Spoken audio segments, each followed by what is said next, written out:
Bom dia a todos, é um prazer estar aqui com vocês hoje. Eu sou a Sandra Martinelli, sou CEO da ABA e sou membro do Executive Committee da WFA. Nós vamos então começar apresentando para vocês a nossa tela de abertura de todos os encontros, eventos, né, fóruns da ABA, que é a nossa política de compliance, e deixaremos projetado 5 segundos para que vocês batam os olhos e prestem atenção especialmente no chuleado em rosa.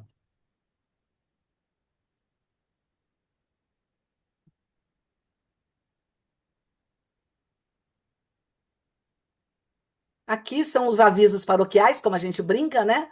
De toda a reunião em Zoom, apenas prestando atenção que ele está sendo gravado e ficará hospedado no portal da aba para todos vocês que quiserem rever ou para quem não pôde estar conosco hoje também poder ter acesso a esse webinar.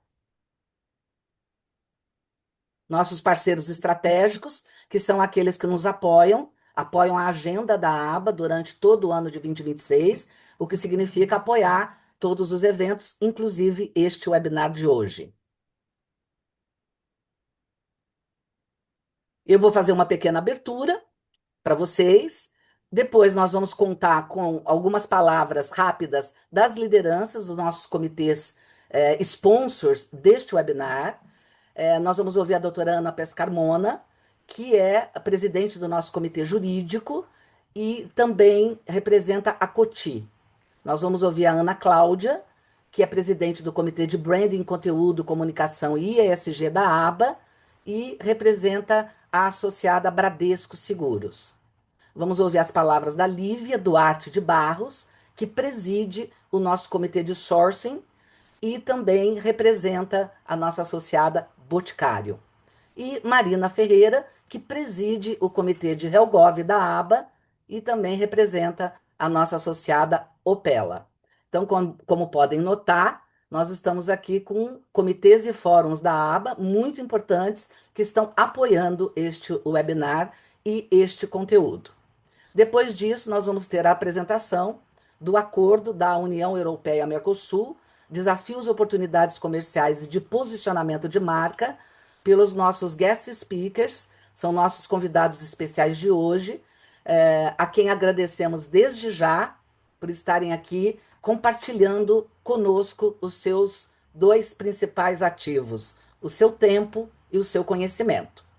São eles Pablo Garcia Berdoy, ele é líder de assuntos europeus e geopolítica da LLYC Madrid. Nós vamos ouvir o Juan Carlos Gozer, ele é sócio e CEO Latam da LLYC, e o nosso querido amigo Frank Flaumer, que foi o primeiro VP da ABA durante muitos anos, devemos muito a ele pelo avanço da ABA nos últimos anos. Ele é Senior Advisor da LLYC. E depois podemos abrir para perguntas e respostas, que será conduzida, né? A moderação será da doutora Ana Pescarmona. Então, vamos lá aqui para a minha pequena abertura, antes de passar a palavra para as lideranças. É um enorme prazer estar com vocês aqui hoje para o segundo webinar da ABA de 2026. Eu queria, nesse exato momento, agradecer de novo os guest speakers e dizer que esse segundo evento da ABA fica registrado no nosso portal, para quem quiser olhar, e também vai ser coberto pelos nossos canais.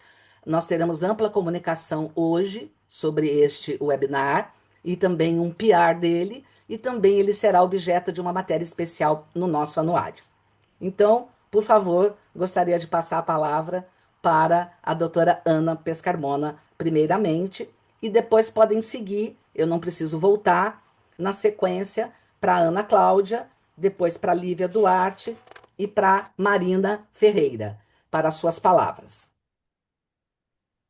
Obrigada, Sandra. Bom dia a todos.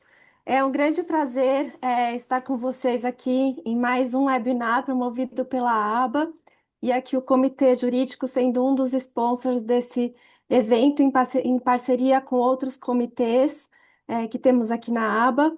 Hoje a gente vai ter a oportunidade de aprender e discutir um tema de enorme relevância para as empresas, que é o acordo entre a União Europeia e o Mercosul, e os potenciais impactos também no meio publicitário, porque eu acho que, embora esse debate esteja muito frequentemente voltado para a parte econômica, a gente sabe que os impactos vão muito mais além do que as questões econômicas. Então, eu tenho grande expectativa aqui de aprender com os especialistas da LIC para entender melhor o estágio atual das negociações e os reflexos práticos para as nossas atividades. Agradeço muito a presença de todos e desejo um excelente debate. E agora eu passo a palavra para minha colega Ana Cláudia Frigueto, que é presidente do Comitê de Brand, Conteúdo e SG da ABA. Bom dia a todos, obrigada, Ana Carol. Bom, uma das contribuições mais importantes da aba aqui, né, a gente sabe, é promover conversas como essa. A gente tem feito conversas que sempre nos ajudam a compreender transformações relevantes para os negócios, para as marcas e para a sociedade. E esse acordo entre a União Europeia e o Mercosul é um exemplo disso, né? Embora seja frequentemente analisado sobre a ótica econômica, comercial, né, os impactos alcançam temas centrais para o marketing, né, para a comunicação, como reputação, sustentabilidade, transparência, inovação, enfim, construção de confiança, entre outros. Então, a gente sabe quanto é importante um ambiente cada vez mais conectado, exigente. As marcas, né, são fortes, são aquelas capazes de traduzir essas transformações em valor, né, para os seus públicos, para os seus stakeholders, combinando competitividade, responsabilidade e propósito. Então, a gente entende que a importância da gente estar aqui nesse momento, aprendendo, como a doutora Ana falou, ouvindo e reunindo essas diferentes perspectivas, né, para discutir todos esses desafios e as oportunidades. Desejo a todos um excelente webinar e peço aqui a Lívia para que faça suas palavras, por favor. Obrigada, Cláudia. Obrigada mais uma vez aqui, né, Sandra Aba, por essa oportunidade. Sempre temas muito relevantes e que contribuem muito para o nosso dia a dia e o como, né, que a gente vai lidar nesses novos desafios que a gente vem enfrentando. Eu costumo sempre comentar que a competitividade ela não é apenas uma questão, né, de valores, acaba sendo um resultado de inovação, de marcas fortes, como que a gente gera confiança, como que a gente gera significado, como que a gente se torna cada vez mais sustentáveis e resilientes. E esse acordo, ele proporciona muito mais que um tratado comercial, né? Ele representa uma transformação no ambiente de negócios. Então, por isso, tão importante a gente estar cada vez mais inteirado e contribuir aqui também com os nossos associados com esse conhecimento, que eu acredito que vai ser de grande aprendizado. Obrigada, eu volto a palavra aqui à Sandra.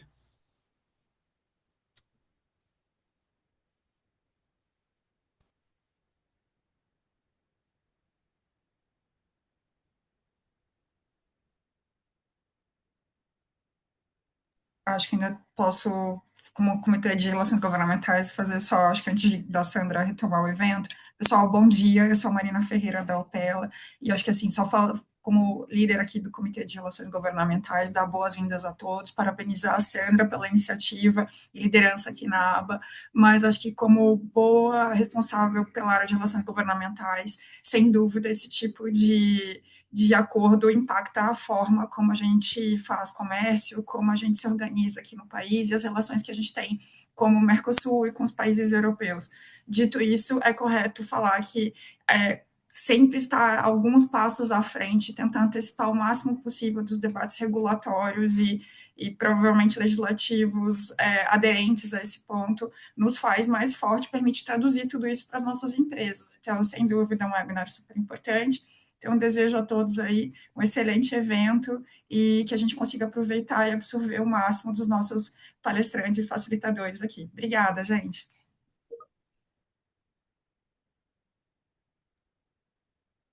Obrigada, Marina, Lívia, Ana Cláudia e doutora Ana Pescarmona.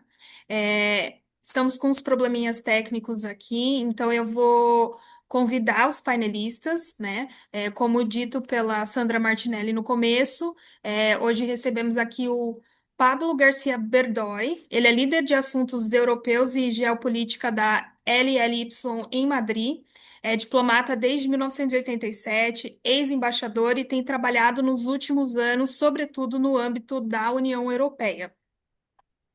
Temos também o Juan Carlos Gozer, que é formado em ciência política pela Universidade de Los Andes, com especialização em comunicação e política internacional. Atualmente é CEO da LLYC, e na qual atua há 18 anos, com passagens anteriores pela Alma Technologies e na Médicos Sem Fronteiras Espanha. E o Frank Flaumer, que é presidente da Viva SFX e Senior Advisor da LLY, possui 36 anos de experiência no setor de marketing e comunicação. Como a Martinelli disse, foi liderança da aba por muitos anos, atuou na Seara, Nestlé, foi vice-presidente da Publicis, na agência na qual trabalhou por 11 anos, e também foi diretor da Salles Darcy, por onde esteve por 14 anos. É formado em marketing e comunicação pela FAAP e possui especialização em finanças pela FGV, além de pós-graduação pela London Business School e INCAI, acho que é esse é o nome, Business School na Costa Rica. Frank, Pablo e Juan, o palco é de vocês, fiquem à vontade. Muito obrigado, obrigado pelo convite. Bom dia a todos, é um prazer estar aqui com vocês. De fato, eu acho que na introdução da Lívia, da Ana, da Ana Cláudia, da Marina, acho que já colocaram muitos insights super bacanas dessa conversa. Se vocês me permitirem, eu vou compartilhar a minha tela para compartilhar uma pequena apresentação, tá? Eu consigo aqui, né? Vocês conseguem ver minha tela? Perfeito. Sim? Perfeito, Sim. perfeito. Bom, vou passar aqui rapidamente. Aqui.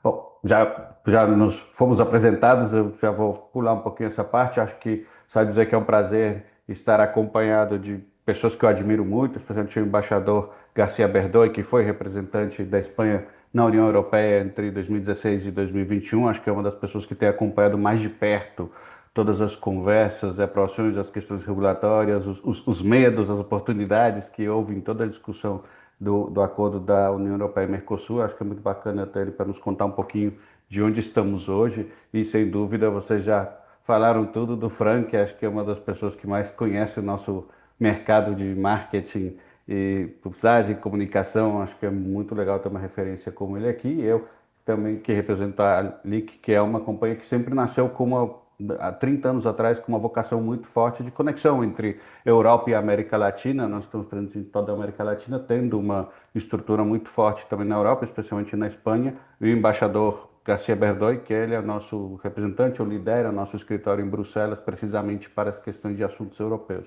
Não vou me deter muito aqui para a gente entrar realmente no que é legal dessa conversa e o que nos interessa, né? Falando um pouco do acordo do Mercosul, eu vou dar a palavra para o embaixador García Berdoy para ele nos atualizar onde estamos hoje. Muy bien, Juan Carlos. ¿Me oís? Sim. Bueno, buenas tardes aquí en Viena, que hoy me encuentro en Viena, a todos. Y es un gusto poder participar en esta conversación. Lo primero de todo, disculparme por no poder hablar vuestra maravillosa lengua y que la tendré que aprender porque además me gusta muchísimo. Ante todo, como ha dicho Juan Carlos y los demás presentadores, mi experiencia básicamente se centra en la relación de la Unión Europea con los Estados miembros y con terceros, ¿no? He hecho gran parte de mi carrera, tanto en Madrid como en Bruselas, ocupándome de estos asuntos. En el caso de Mercosur, además, después de más de 25 años de negociación, el acuerdo con la Unión Europea era una asignatura pendiente que desde España estábamos absolutamente empeñados en que tenía que cerrarse positivamente, ¿no? Lo hemos conseguido gracias también al apoyo de algunos Estados miembros relevantes que han tenido un apoyo más decidido que en otras ocasiones, el caso de Alemania de una forma muy notable.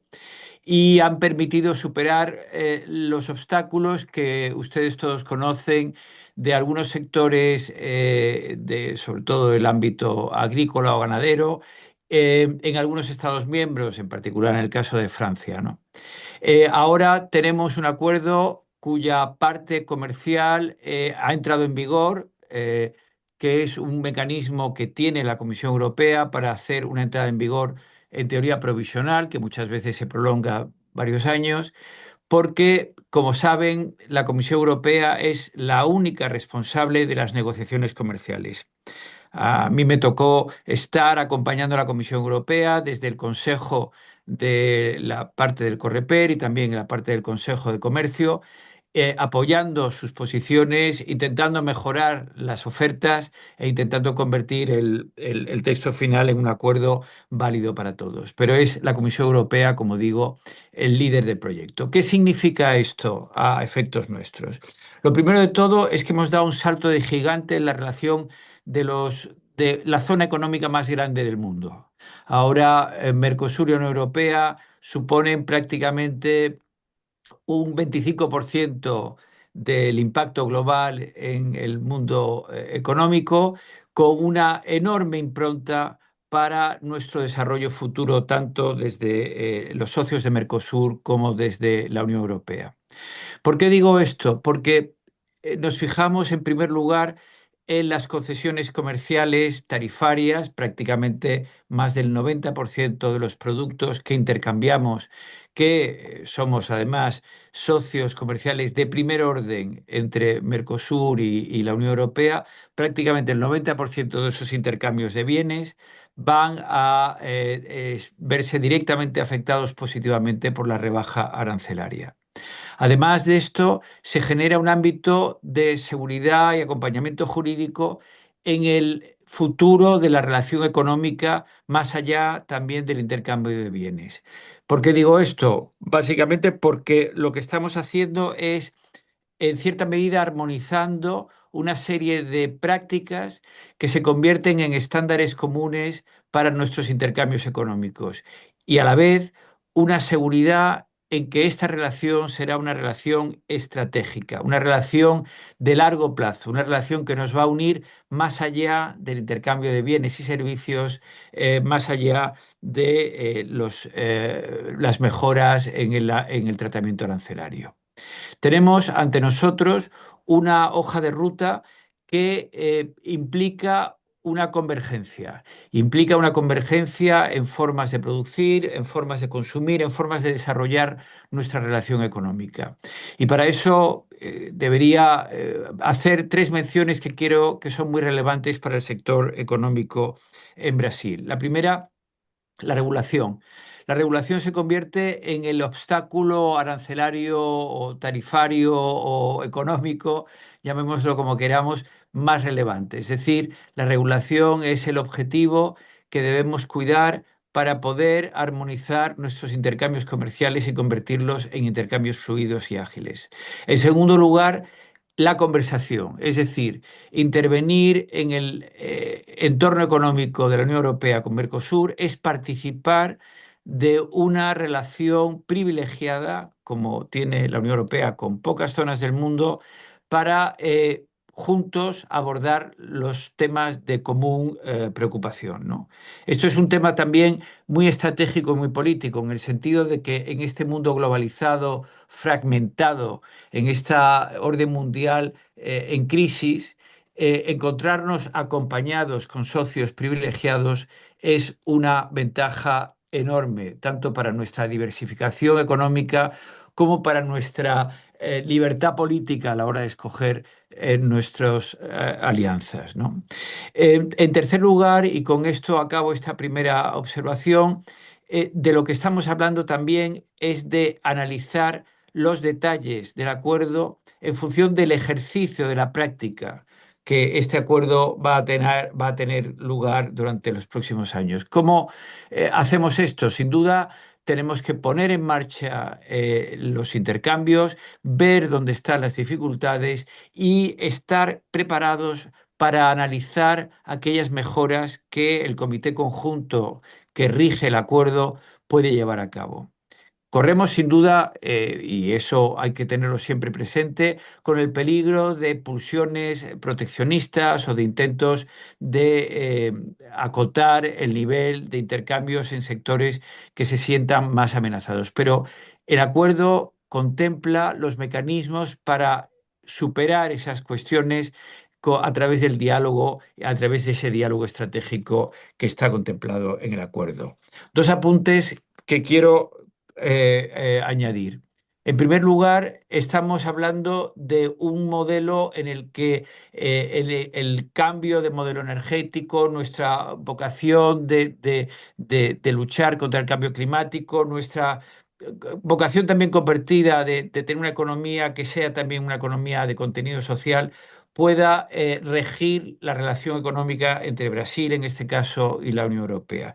Creemos que tenemos muchas convergencias de modelo, muchos intereses compartidos y muchas eh, vocaciones en nuestras sociedades respectivas para que este modelo sea un modelo que domine, que se imponga en el mundo globalizado y que conduzcamos la globalización en un sentido favorable a nuestro modelo y a nuestros intereses. Yo acabo con esto, esperando luego las preguntas en la última parte de esta conferencia, insistiendo en el carácter estratégico de este acuerdo y la necesidad de posicionarse bien en Bruselas para comprender cómo podemos ayudar a su desarrollo más eficaz. Muchas gracias. Obrigado, Pablo. E com isso, ai, parece que eu consigo passar isso. E com isso, com esse contexto, acho que o Pablo deixou vários insights muito interessantes do contexto e do marco no qual estamos, né? E para resumir, como isso hoje aterrissa e como isso desce para oportunidades para o Brasil e vice-versa também, como é o cenário hoje de troca tanto para as marcas e companhias brasileiras que querem e vão entrar na União Europeia, como também as companhias europeias que vão entrar no Brasil, né? A gente resumiu aqui em 4 eixos gerais, né? E por isso que eu dizia no começo que acho que muitos dos insights já foram até lançados aqui, né? O primeiro, acho que tem uma transformação cultural realmente, não é só um acordo de livre comércio, é um acordo que transforma uma área inteira, né? O Pablo também falava disso, a gente começa a olhar e a pensar que estamos falando de um mercado de mais de 700 milhões de consumidores. Lógico que vai passar um tempo até que a ficha vai cair, a gente começar a olhar e como o Pablo dizia, esses 90% dos produtos que a gente troca entre a União Europeia e Mercosul, eles vão ir tendo uma redução arancelária ao longo dos próximos anos, até a gente chegar nesse mercado de 700 milhões de consumidores. Isso supõe grandes desafios. O primeiro deles, eu diria que vai ter uma disputa pela preferência. Não se trata só do fato de dizer, como o meu produto vai ter um arancel menor, então tudo certo, eu vou lá vender e todo mundo vai querer comprar. Vocês sabem melhor do que eu que isso não funciona assim, né? Porque aqui se trata não só de exportar marcas, mas de exportar, não só de exportar produtos, desculpem, mas de exportar marcas. E essas marcas, elas precisam ter uma narrativa, elas precisam ter um propósito, elas precisam ter um elemento de diferenciação. E olha que difícil é esse contexto desafiador, porque nós tivemos durante os últimos anos olhando esses desafios para um mercado, para um público que a gente conhecia, ou conhece, que é o público brasileiro e tal, e até a gente começou nos processos de internacionalização, olhar para outros mercados da América Latina, inclusive da Europa, mas o desafio pode ser maior e nos leva também a olhar esse mercado de uma forma diferente, né? Vocês falaram também, não é um acordo comercial unicamente, é um acordo que está ligado à reputação das marcas, à reputação dos produtos, à reputação dos mercados em si, né? Tipo, e certamente, tanto lá quanto aqui, vamos ter um contexto, vamos enfrentar um cenário de resistências e oportunidades. Resistências porque sabemos que existe medo, existe preocupação em muitos setores, em muitos países que são um pouco mais reativos a determinados processos ou produtos, e oportunidades de quem vê, e companhias que veem a possibilidade de ampliar os seus mercados. E aí é onde o marketing, a comunicação, viram uma ferramenta-chave de internacionalização disso, de internacionalização das marcas, internacionalização das narrativas, das propostas de valor, dos produtos em si, dessas marcas e o que elas representam.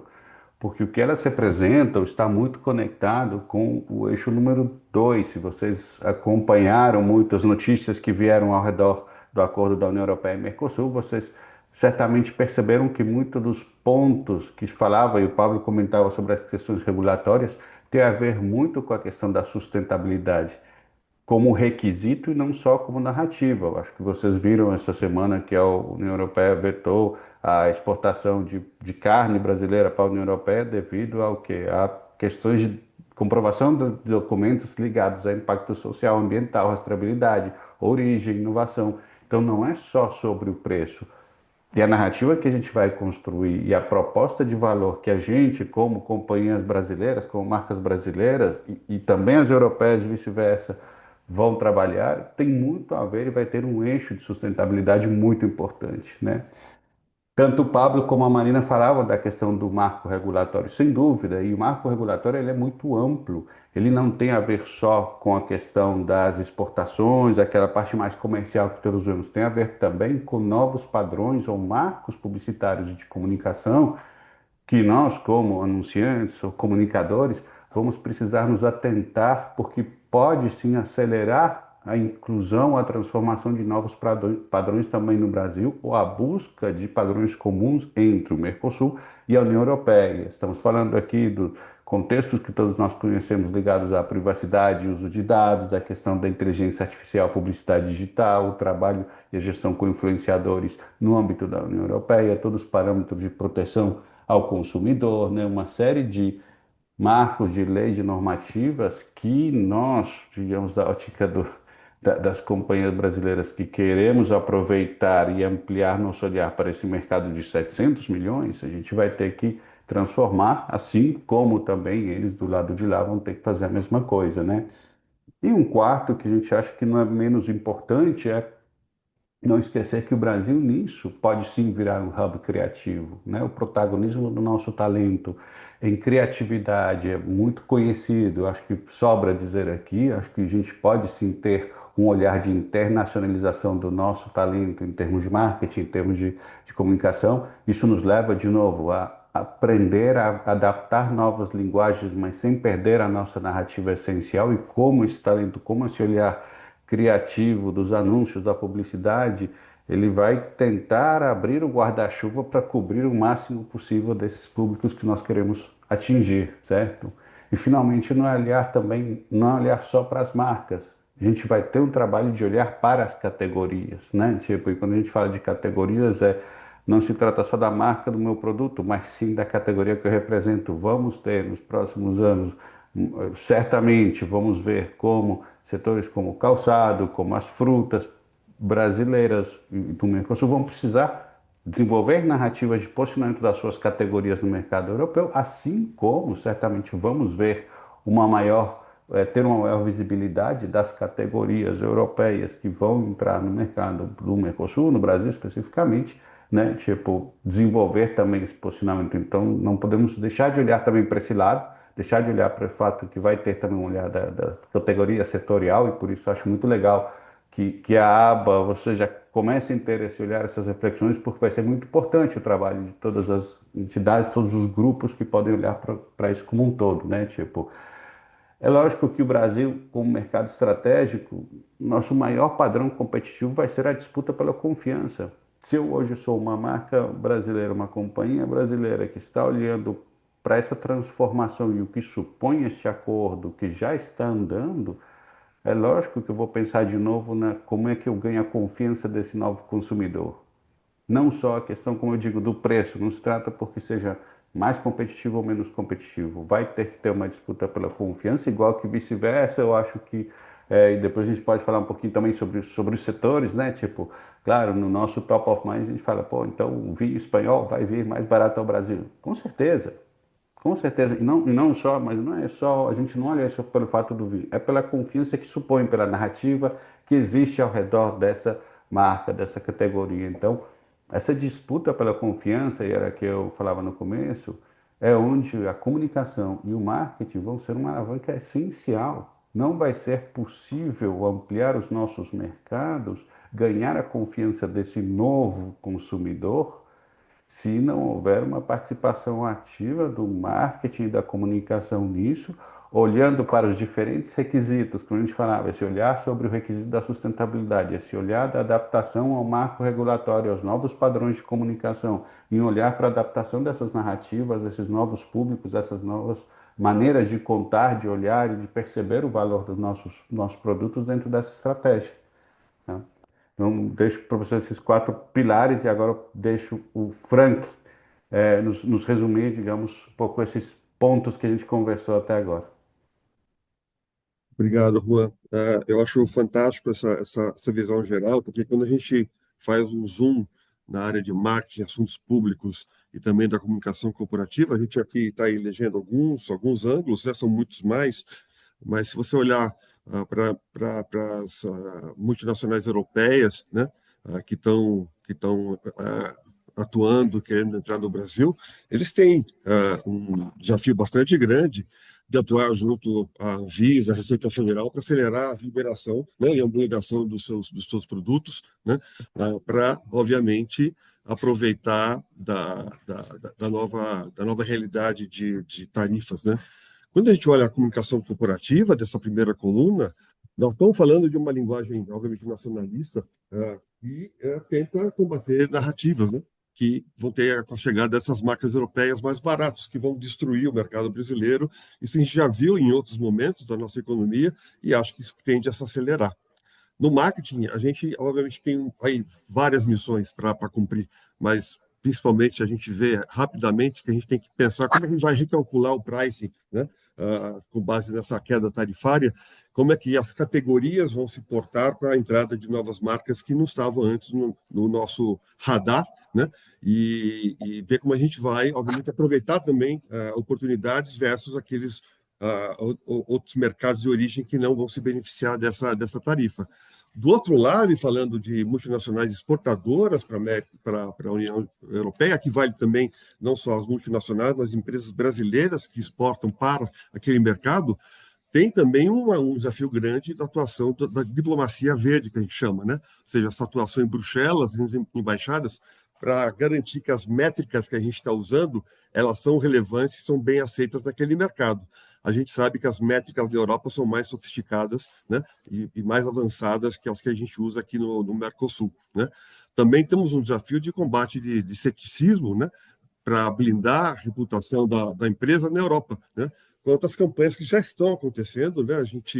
O Pablo mencionou a França como um dos mercados que estão mais resistentes a esse acordo, esse avanço, dessas alegações de greenwashing, né? Então, para combater esse tipo de narrativa, os fatos que a gente consegue gerar são fundamentais, né, para blindar a nossa reputação como fabricantes, né, e produtores de marcas relevantes para aquele mercado.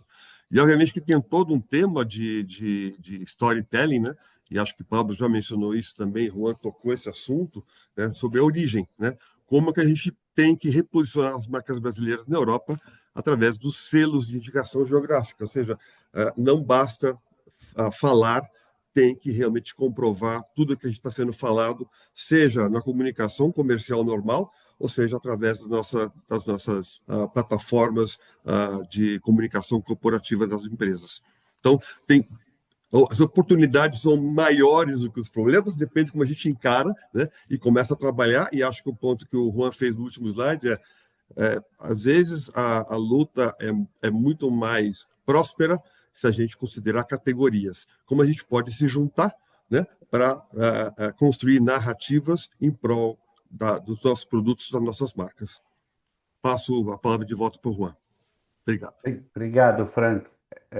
Com isso a gente termina. A gente tentou realmente condensar todo esse tema que é muito interessante, no menor tempo possível também para a gente se adaptar. Lógico, porque cada um desses pilares que a gente comentou ameritaria conversas detalhadas, poderíamos ficar horas conversando sobre isso. Então também sintam-se à vontade, tanto nas perguntas quanto nas respostas, e contem com a gente também. Depois, se vocês quiserem profundizar em algum desses pilares, a gente vem trabalhando nisso já muito antes do acordo ser aprovado. Então, né, é uma questão que a gente acompanha, a gente, de fato, e a gente se sente muito feliz também de ter esse acordo hoje, de ter esse marco de trabalho.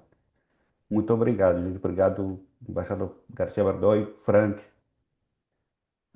Frank, Pablo e Juan, muito obrigada aqui pela exposição de vocês, por terem trazido uma nova perspectiva assim do que significa e do que pode significar esse acordo aqui para as empresas no Brasil, não só as brasileiras, mas as multinacionais também. Eu acho que o Frank falou bem, eu acho que as multinacionais já estão mais acostumadas a talvez padronizar os produtos para atender vários mercados, mas é uma oportunidade agora das brasileiras também pensar em o que elas precisam fazer também para chegar nos outros mercados e pensar também nas consequências que podem vir aí dessa maior abrangência, né? Porque eu acho que você amplifica a penetração e você também vai estar sujeito a outros riscos que talvez aqui no Brasil a gente não está tão familiarizado, como essa questão dos boicotes e as questões de greenwashing e outras questões que vêm aí, né? Mas eu tenho algumas perguntinhas aqui no nosso Q&A para dar continuidade no nosso debate, então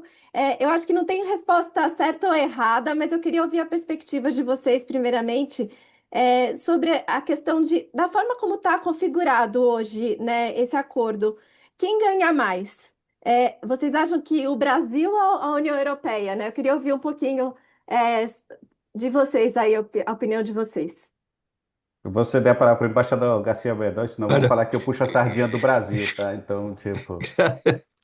gracias. Bueno, esta es una pregunta muy clásica, tanto en acuerdos con terceros como dentro de la Unión Europea. Aquí hay tres experiencias que hay que recordar. La primera, por ejemplo, la experiencia de un país como España, ¿no? España estaba fuera del mercado común, tardó en entrar mucho en en la Unión Europea por cuestiones políticas que todos conocéis. Y al principio, la apertura del mercado lo que supuso fue una revolución del sector económico español. El sector productivo, el sector agrícola, el sector ganadero, todos tuvieron que cambiar. Y la consecuencia es que España, con los años, se ha convertido en uno de los grandes motores exportadores de la Unión Europea, tanto dentro de la Unión Europea como fuera. Es decir, lo que ocurre con estos acuerdos, con la liberalización de de los intercambios comerciales, es que es un juego que no es de suma cero, porque genera, y como has dicho antes, una dinámica muy positiva en el que los sectores productivos de Brasil, en este caso, van a mejorar su capacidad de producir de manera más competitiva. Los sectores importadores van a generar también unas relaciones estratégicas con sus homólogos de Europa y los ciudadanos, por supuesto, en las dos zonas, van a tener más posibilidades de elegir. Es decir, al final, la apertura comercial se convierte en una win-win, porque te da la oportunidad de generar un mejor tejido productivo, te da la oportunidad de competir más en los mercados globales y te pone en la mesa en la que se discute la gran conversación global económica. No te desubica de tu zona geográfica y te vuelve más global. Muito bom. Obrigada, Pablo, pelos seus comentários. A próxima pergunta que eu tenho aqui, acho que também o Frank passou já um pouco por isso, mas que segmentos de negócio serão os mais afetados com a chegada de produtos europeus mais competitivos? Vocês veem hoje, na opinião de vocês, algum segmento sendo mais beneficiado ou afetado com isso? Assim, obrigado pela pergunta. Eu já não falaria tanto de afetado, eu acho que são desafios, né? Os setores que vão ser mais desafiados, ou que têm mais oportunidades. Quando entrou em vigor o acordo, né? Tipo, no que a gente tem na cabeça, né? Todo mundo sabe, fala, grandes exportações, soja, carne, né? Tipo, milho, enfim, celulose, minério, mas também olhamos para um segmento já de produtos, que a gente fala, segmentos onde a gente tem grandes oportunidades aí, certo? Alimentos e bebidas, esse setor mais premium, né? Tipo, o primeiro, como eu falei antes, o primeiro que vem na nossa cabeça é que o vinho espanhol ia ficar mais barato e que o queijo francês também vai ficar mais barato, então, pô, legal e tal. Nossa, mas o que é que vai acontecer com os nossos produtos? E aí é onde eu vi a questão de quando a gente fala de alimentos, desse setor premium, certamente vai ter uma intensificação, existem oportunidades, e existem oportunidades para esse posicionamento também quando a gente faz o discurso da nossa fruta, tipo manga, açaí, né? Acho que todo mundo sabe hoje, qualquer pessoa que sai do Brasil hoje vai encontrar um açaí em algum lugar. Essa narrativa de setor de produto é muito importante. A gente fala do café da Colômbia, a gente fala do salmão da Noruega. O desafio nosso é quais são as categorias desses produtos premium brasileiros que a gente vai falar. A gente tem um debate não, a gente tem uma realidade que isso é a questão da denominação de origem, certo? Tipo, existem certos queijos, certos produtos de luxo que a gente não vai poder usar nomenclatura, né? Tipo, de denominação de origem. Mas nós temos também no Brasil um grupo enorme de produtos com denominação de origem que vão posicionar no mercado premium na Europa, ou podem se posicionar sempre que tenham uma estratégia de posicionamento, de narrativa, de marca, de propósito, de aspiracional, e aí você vai ter um mercado muito mais interessante, né? Tipo, acho que é o segmento onde a gente mais vai ver provavelmente nesse setor de luxo, alimentos e bebidas, setor de farma, com certeza também a gente vai ter muitas oportunidades de um lado e de outro, né? A gente fala da tecnologia também, né? E a questão de cosméticos também, mas aí a gente já tem grandes referentes hoje, Natura, Boticário, são grandes companhias também que já representam muito bem essa internacionalização, por exemplo, do produto brasileiro, né? Perfeito. Pablo, Sí, gostaria de quiero, interagir? sí, quería intervenir para añadir una cosa a lo que muy bien ha dicho Juan Carlos. Cuando nosotros nos integramos en el acuerdo de comercio con la Unión Europea, que es el equivalente a lo que está firmando la Unión Europea ahora con Mercosur, la única partida prácticamente de exportación española era el sector agroalimentario, ¿no? Era lo que España en los 70 podía exportar a Europa. Lo que ha ocurrido es muy interesante, lo digo porque puede ser un caso muy parecido en Brasil. Ahora España es la segunda productora de automóvil de la Unión Europea, ¿no? La segunda productora, justo después de Alemania, ¿no? O sea que ha habido una transformación del sector productivo gracias a la apertura comercial. Y uno se podía preguntar, ¿y qué ha pasado con el sector agrícola, ya que ha aumentado tanto el sector del automóvil? Pues ahora el sector agrícola exporta muchísimo más de lo que exportaba en los años 70 también. Es decir, lo que se produce es un fenómeno acumulativo que al final lo que representa es que el sector exterior, es decir, la relación con terceros países, se convierte en una parte más importante del PIB de los países. Es decir, el PIB brasileño aumentará también porque aumentará el porcentaje de intercambios comerciales con terceros países. Y eso es lo que ocurrió con España. Es un aumento en conjunto tanto de las exportaciones tradicionales como de las nuevas exportaciones en virtud de la apertura comercial. Muito bom, obrigada, Pablo. Acho que eu tenho uma pergunta até que está ligada com esse ponto, né? Como vocês veem o impacto desse acordo para as pequenas e médias empresas, né? Porque a gente falou muito de grandes empresas e tudo, mas as pequenas e médias, quais seriam as oportunidades para essas empresas, de menor porte? Ahora precisamente una obsesión de la Comisión para que las pequeñas y medianas empresas se vean beneficiadas de estos grandes acuerdos comerciales. Se crea una página web para facilitar el acceso a las ventajas que proporcionan el acuerdo, muy accesible. Se hace un seguimiento de a quién está beneficiando los intercambios en virtud de las disposiciones del acuerdo.